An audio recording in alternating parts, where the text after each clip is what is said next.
back to Block TV. It is time for Crypto Globe, and today a focus on Israel.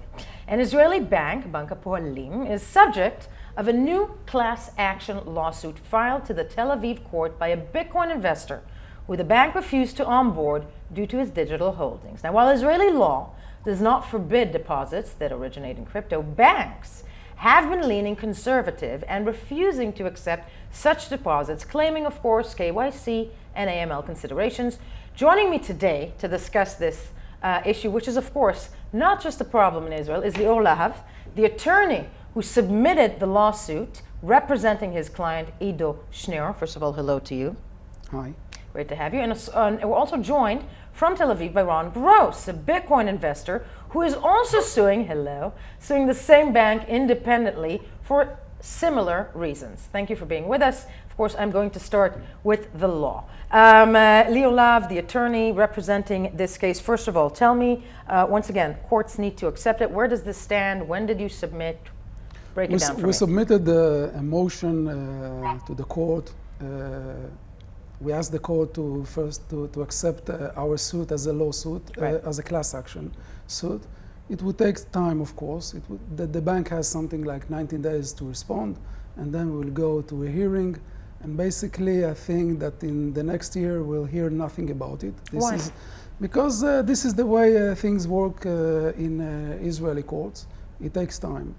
And this is a big issue. We don't expect the bank to give us a call and tell us, oh, we got caught. No one knew about it. It was something that was hidden. And let's settle this thing. This is a big thing. This is a thing that goes with relation to all the banks in Israel. This is a big problem. There's about 70,000 investors who invest in Bitcoin in Israel. They all face the same problem.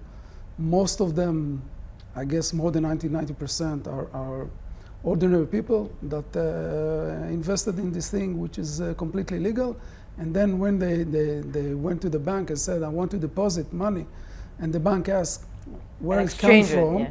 And no, not to exchange, to deposit shekels in Israeli banks, right, from the crypto account, from Bitcoin exchanges. And they were told that the bank told them, well, I don't want to deal with it. And basically, this is a problem for everyone who invests in Bitcoin and other these cryptocurrencies. Now, you said this will be, you have submitted a class action of how much? 75 million shekels. This is only with relation to Bank Hapolaim. We're doing the same now with another 3 banks. Really? So, which ones? Yeah, Mizrahi Tfachot will be the next one on Sunday. Bank Igud Bank will be on next week, and then there's another bank, probably Leumi.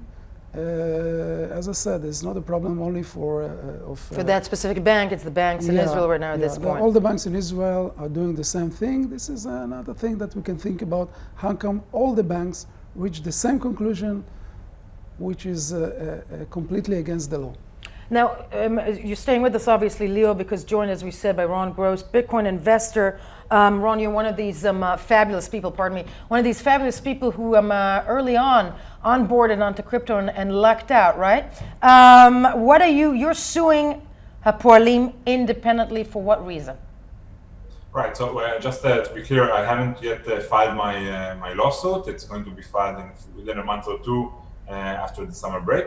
But the reason that I will be suing is basically that for the last year and a half, almost 2 years, I think, I just haven't been able to transact with the bank. I have money that is currently in dollars and that's sitting in a Swiss bank that originates from selling Bitcoin. And I'm trying for 2 years almost to send this money to Hapolaim. And then to send it to pay my taxes. And they refuse outright. Even though I met with their head compliance officer and I submitted to them my entire financial history, pretty much, and they just say because it's Bitcoin, because it's too complicated, they can't deal with it. And putting aside, both of you are saying the same thing. What are the reasonings that you just gave? The reason that the bank is saying because it's crypto, which, by the way, that's not an excuse. What is the reasoning the bank gave your client? What did they say? What was the I- language used? I would start in a different point, if I may. Please. The bank has an obligation under the law to accept money from clients. This is an obligation. There's the banking statute in Israel, and this is its obligation. Now, the bank can check on his client, do his own due diligence. And to find out whether the money came from, what is the source of the money, if it's used to finance terror, for example. This is a big issue. The problem with the banks is that they're doing nothing. They are not asking their clients, provide me with documentation of the origin of the money, what happened with the money. They are doing nothing. The minute you say that the money came from crypto, you're basically saying they're not even doing due diligence. Not at all. This is the problem. They can do their due diligence. They can reach a conclusion that, for example, Ron was using this money to finance Hamas.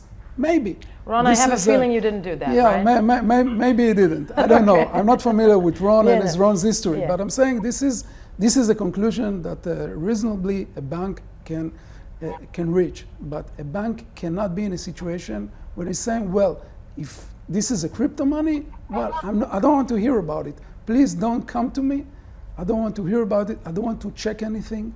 I don't want to see the history. And this is the main problem. I know, just to play devil's advocate, isn't the bank entitled to just choose and pick which money it wants to how? So first of all, what the court said, there were two cases of companies that are dealing with this on a commercial basis, and they went to court, and the court said, you have to check the origin of the money. You have to check. You can check and you can reach a conclusion, whatever you like, this is okay.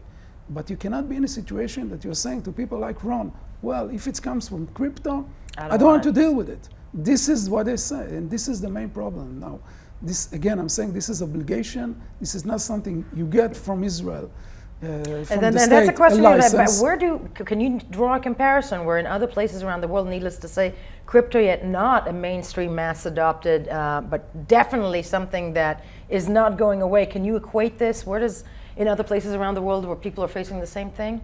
Basically, once I filed this class action lawsuit, I've got calls from many people who are dealing with this thing. Now, I specialize in class actions, not in crypto. So I have many class actions on other issues. But basically what happened that people from this community contact me. Today I had a meeting, a very interesting meeting, one of the major figures in this field. And he's saying that the problem in Israel is worse than other places. It's much worse. Take Ron, for example. His money is in a Swiss bank. No, entirely. And most of the clients, my clients, have their money in Bitcoins, or they have their money in this sort of stock exchange. They sell the money there. And then there's cyber securities, because you can find out that the stock exchange is closed, or some hacker took your money, and basically it's very risky. And that's the other thing, that even if you want to move it to established, so to speak, institutions. Ron, what did the Israeli bank say to you? What was their lingo, their language of saying, no, we don't want your money? How was that presented to you? I also turned, by the way, to other banks and then got similar responses. But Hapolaim is the bank that I've been dealing with since 2013. And actually, since 2013, between 2013 and 2017, they knew it was crypto and Bitcoin and allowed it. Starting around 2017 sometime, they just kept saying I have a correspondence saying, it is Bitcoin, it is crypto, we can't control the AML or KYC risk. 2017. It's too complicated for us, I don't know. But there are things that they are not saying. It's still, for me, it's right now a rumor or hearsay, right? I heard it from a friend, I don't have a direct quote from you.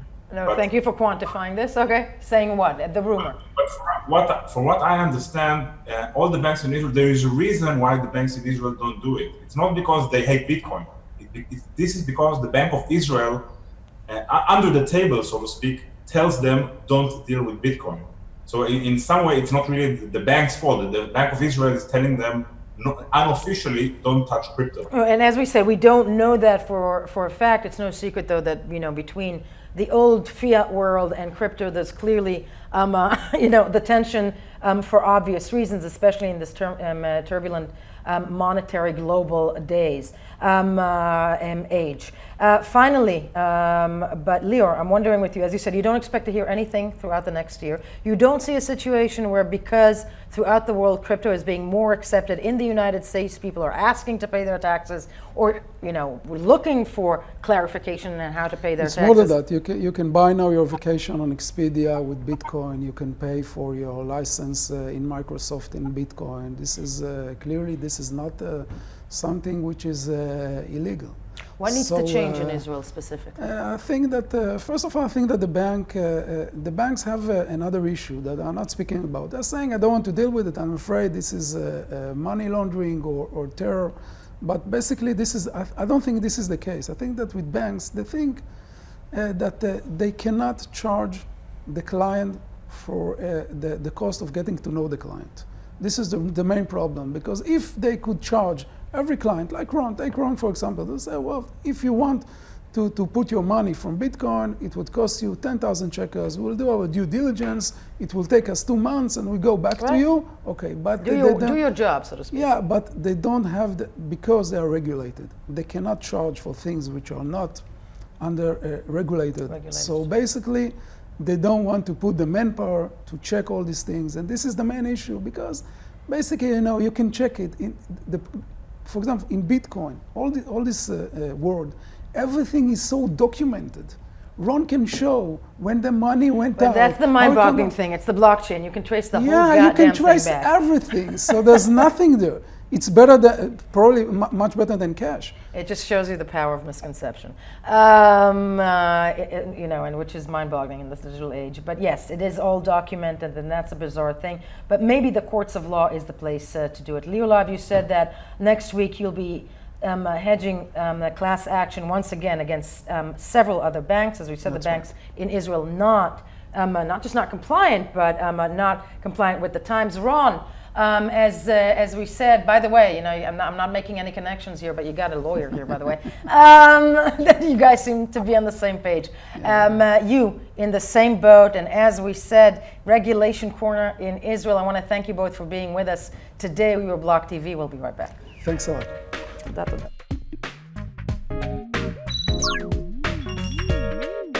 For more news and updates, follow us on Twitter.